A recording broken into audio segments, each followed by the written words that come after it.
여러분 안녕하십니까. 오늘 전문가 패널 시간에 어김없이 미국 상업부동산의 전문가 중에 전문가 안드라스 윤 대표님 나와 계십니다. 안녕하십니까. 네, 안녕하세요. 네. 오늘은 저희가 이제 연말을 맞이해서 특별히 연말 결산 올 한 해 미국 상업용 부동산 시장의 핫 이슈들은 무엇이 있었는지 쭉 되짚어보는 시간을 좀 가져보려고 합니다. 네. 자, 어디서부터 시작해볼까요? 2023년도에 정말 많은 일들이 있었지 않습니까? 네. 그런데 특별히 2023년도를 한마디로 요약한다면 좀 정부의 긴축 정책? 그렇죠. 그죠? 긴축 정책이라고 아마 봐야 되지 않을까. 그러니까 이코노미를 좀 슈링크하면서 시장에 있는 자금력을 걷어들이면서 인플레이션을 잡는. 그렇죠. 그게 키포인트였고 솔직히 매달 그런 문제로 인해서 우리가 나누었었죠. 네. 그래서 아마 기억나실 겁니다. 프라임 레이시 2월 달에 올 초 그러니까 2월 달에 나왔던 프라임 레이트 얼마였는지 기억나십니까? 2월은 제가 기억이 안 나요. 예, 2월 달에 1월은 스킵하고 2월에 올렸죠, 다시. 페드에서.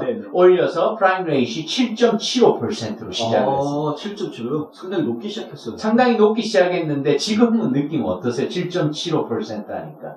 그건 좀 낮은 거예요. 그렇죠. 낮은 그거보다 훨씬 더 올라갔으니까 지금. 그렇죠. 이제 그렇게 해서 계속 몇 번을 이렇게 올리다가 마지막으로 올린 적이 이제 이번 줄라이 7월 달이었죠. 그래서 결국에는 8.5%. 8.5%. 예. 그러나 드디어 동결이죠. 지금 몇 번째 지금 계속 동결하고 있어요. 그죠? 동결이죠. 어떨 것 같습니까? 늘 기자님께서 또 어떻게 할 건가. 지금 시장에서는 어쨌든 또 한 번 동결할 거다 이렇게. 또 한 번 동결할 거다. 하고는 있는데, 근데 파월 의장은 한 번 더 올릴 것처럼 얘기를 자꾸 그렇죠. 했죠. 제가 올 초부터 계속 얘기했던 그 자존심 문제. 네네. 그죠. 정부에서 긴축 정책을 잘 하고 있다는. 그리고 제가 그때도 말씀드렸지만, 우리가 올 1월 달에 발표된 annual inflation rate. 자, 그것만 봐도 6.4%였어요. 올 1월에. 1월 달에. 네. 지금 현재는 몇 퍼센트죠? 지금 3%대 아니에요? 그렇죠. 지금, 옥토버, 그러니까 10월 달에, 기준으로 지금 3.2%. 물론 12월 달에 나와야 되지만, 현재로도 3.2%. 어쨌든 절반이 지금 떨어져요. 절반이 떨어진 거죠. 상당하죠. 그러나 제가 초반에도 말씀드렸듯이, 페드에서는, 제가 올 초에 분명히 말씀을 드렸습니다. 페드에서는, 인플레이션의 타겟 자체는 2%였죠. 그렇죠. 그랬기 때문에 인플레이션을 잡기 위한 최고의 솔루션이 일단은 이자율을 높여서 이 심리적인 문제를 자극해서 최대한 이코노미를 슬로잉 다운 시키는 이제 그런 전략이었는데 결국에는 맞아떨어졌죠. 자, 맞아떨어졌는데 앞으로가 어떻게 될 것인가 이걸 바라본다면 우리가 전반적인 경제 흐름이 어떻게 돌아가고 있느냐 이제 그걸 보면 과연 2%까지 계속해서 올릴 수 있는가 아닌가를 아마 바라볼 수 있을 것 같습니다. 그 부분이 상당히 애매한데 그러니까 뭐냐면은 맞아떨어지기는 했는데 분명히 절반 또 내려왔으니까 맞아떨어지긴 했는데 지금 이제 충분하지 않다라는 느낌이 뭐냐면 비교 대상이 트럼프 때거든요. 트럼프 때는 인플레이션이 2% 안팎으로 왔다 갔다 했었으니까 그때보다 지금은 살기가 더 어려워진 상황이 된 거란 말이에요. 그렇죠.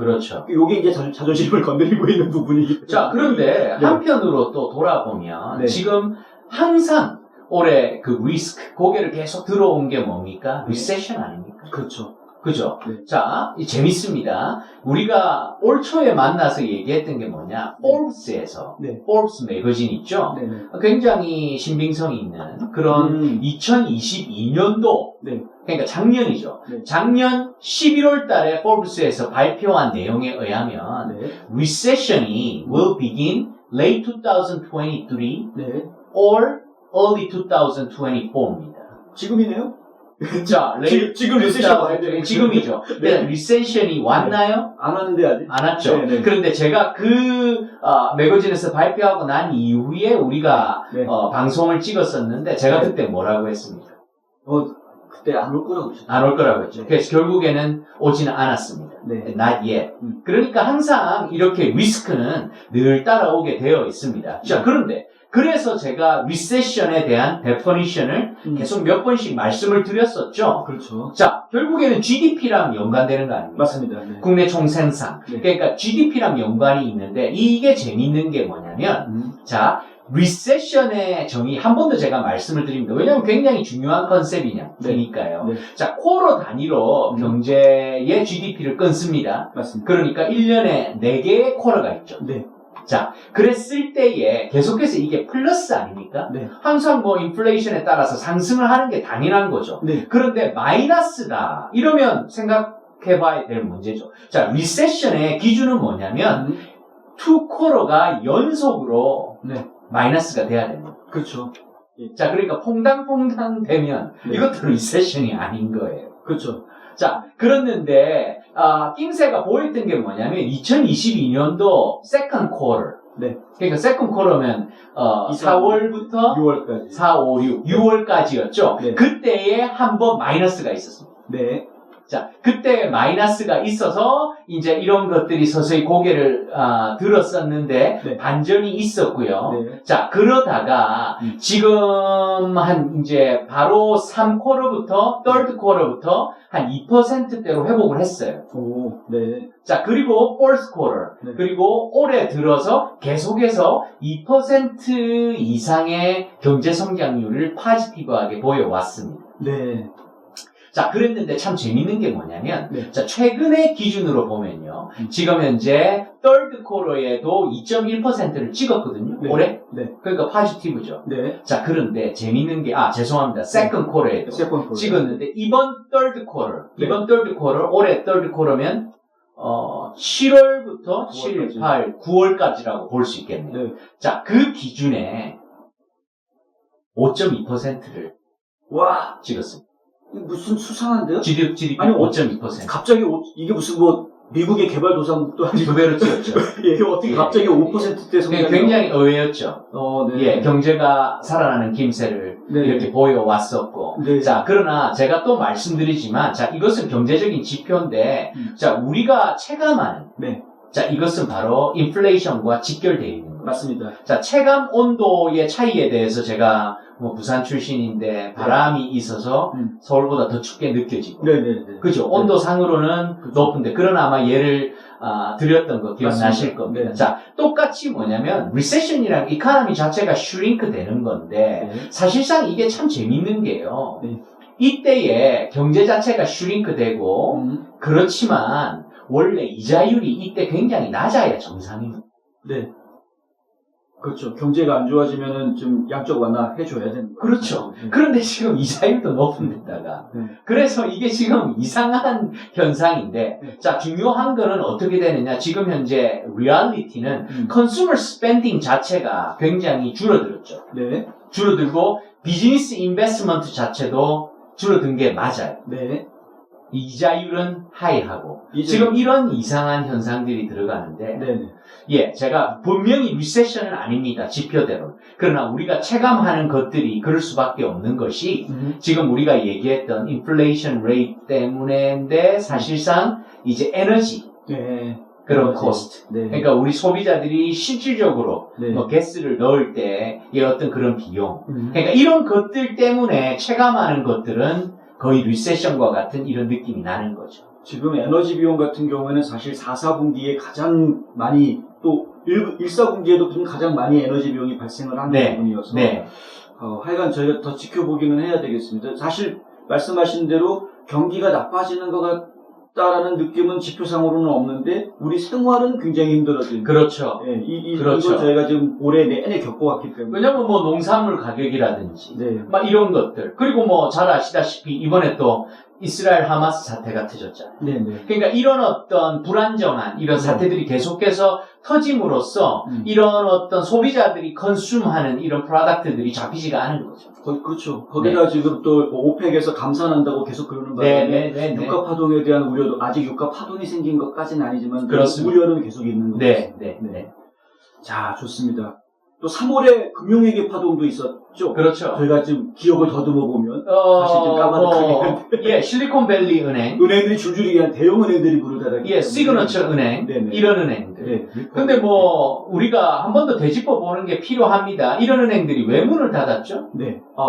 그렇죠. 그때 부실 문제가 있었죠. 물론 부실 문제도 있었지만 부실 문제는 솔직히 얘기하자면 늘 있었죠. 뱅크런. 이거 하루아침에 문제가 아니었죠. 뱅크런이 문제가 됐었죠. 자, 뱅크런이 문제가 됐었는데 네. 이게 재밌는 게 요즘 현상입니다. 자, 결국에는 뭐냐? 네. 이제 온라인으로 돈을 빼잖아요. 네. 불안 심리가 적용을 하니까 이제 다들 내 돈을 미리 빼야겠다. 그러다 보니까 하루아침에 이걸 막을 길이 없는 거예요. 출금이 나가야 되는데. 네. 자, 그런데 예전에는 온라인이 아니고 네. 줄을 서니까 은행에서 돈이 없으면 오늘은 돈 땄습니다. 이제 내일부터 내일 오세요 해서 준비를 하는데 네. 자, 이렇게 되니까 은행에서는 소비자 돈이니까 돌려줘야 되잖아. 그렇죠. 자, 그러다 보니까 돈을 만들어야 돼. 어떻게요? 자, 그러면 본인들이 돈이 없는 게 아니죠. 무엇을 했냐? 자산이 있었죠. 투자를 해서 거기서 어디서, 그러니까 예를 들어 실리콘 은행 같은 경우에는 어디다 투자를 했었냐? 장기 반. 국채권에다가. 국채. 네. 국채보다 세이프한 게 어디 있습니까, 여러분? 완전 개런티인데, 원래는 그렇죠. 장기 국채를 했는데, 네. 자, 직격탄을 맞은 게 뭡니까? 이자율. 그러니까. 이자율이 매일매일 올라가는데, 자, 국채를 지금 팔아요. 네. 자, 그런데 이게 내가 샀을 때보다 지금 팔려고 하니까 국채가 더 떨어져 있어. 네. 그러니까 손해를 보는 거죠. 그렇죠. 이 컨셉이 참 재밌죠.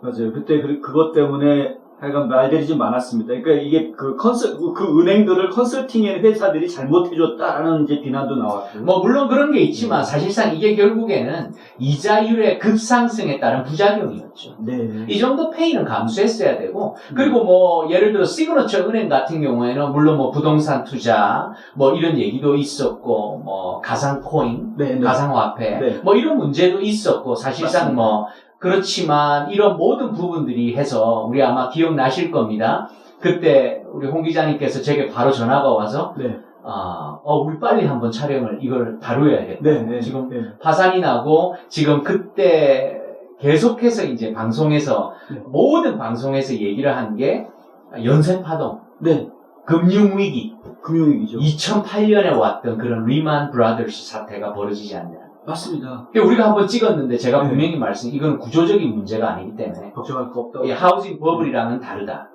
이런 그렇죠. 부분에 대해서 얘기를 했었죠. 네, 맞습니다. 그때 생각나요, 진짜. 그때 저희가 또 말씀드렸던 부분 중에 하나가 과연 그 은행들이 이렇게 줄도산할 위기에 놓이는 이유 중에 하나로 지목됐던 게 커머셜 부동산에 대한 융자였었거든요. 그렇죠. 네.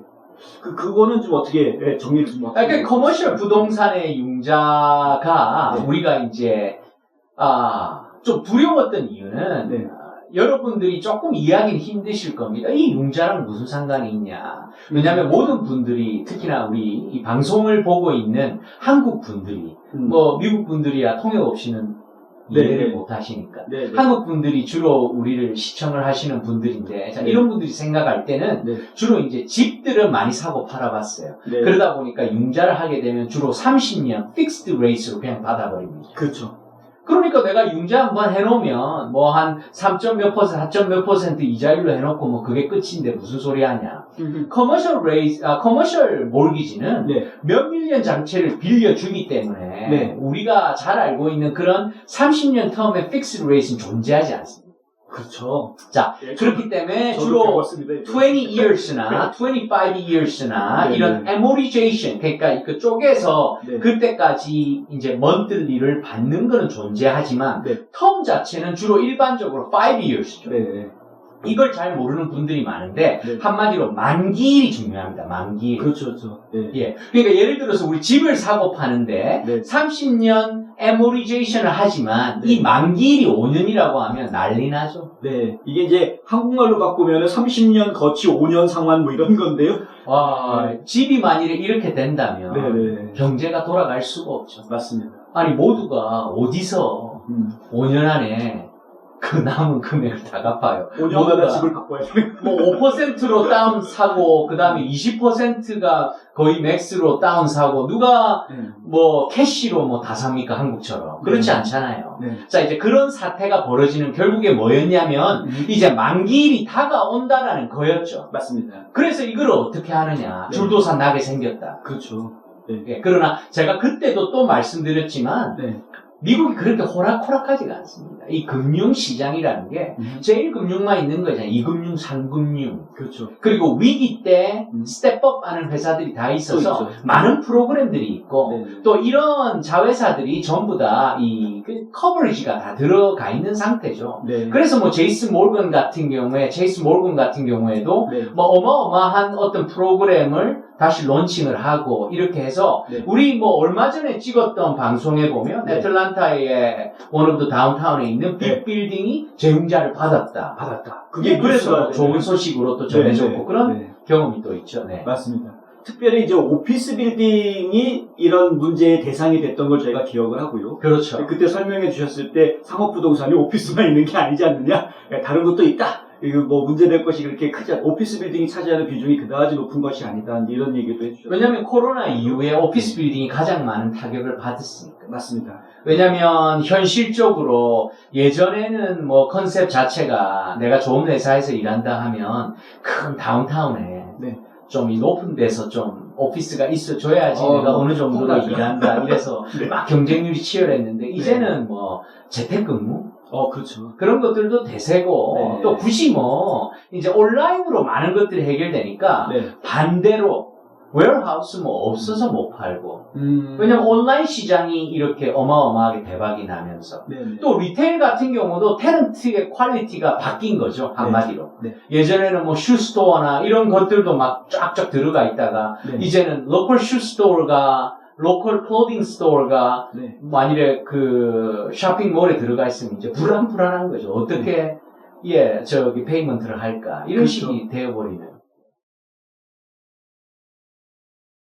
근데 주택시장 같은 경우에는 모기지를 받는 것 자체가 굉장히 힘들어졌습니다. 커머셜도 마찬가지 상황이 벌어집니다. 그러니까 똑같은 겁니다. 이게 다 연결이 되어 있습니다. 우크라이나 전쟁이 터졌을 때는 거의 세상 무너지는 줄 알았죠. 자, 하마스 전쟁이 터졌어요. 좀 더 빨리 적응을 했죠. 2023년을 지켜보면 간단하게 말씀을 드리자면 지금은 바이어스 마켓입니다. 적응을 하는 것이 중요하고 그때 마켓의 흐름에 맞게 움직여야 됩니다. 또 리세션 소리 또 나옵니다. 적응하는 거죠. 와, 듣고 보니까 무슨 설교 말씀 듣는 것 같아요.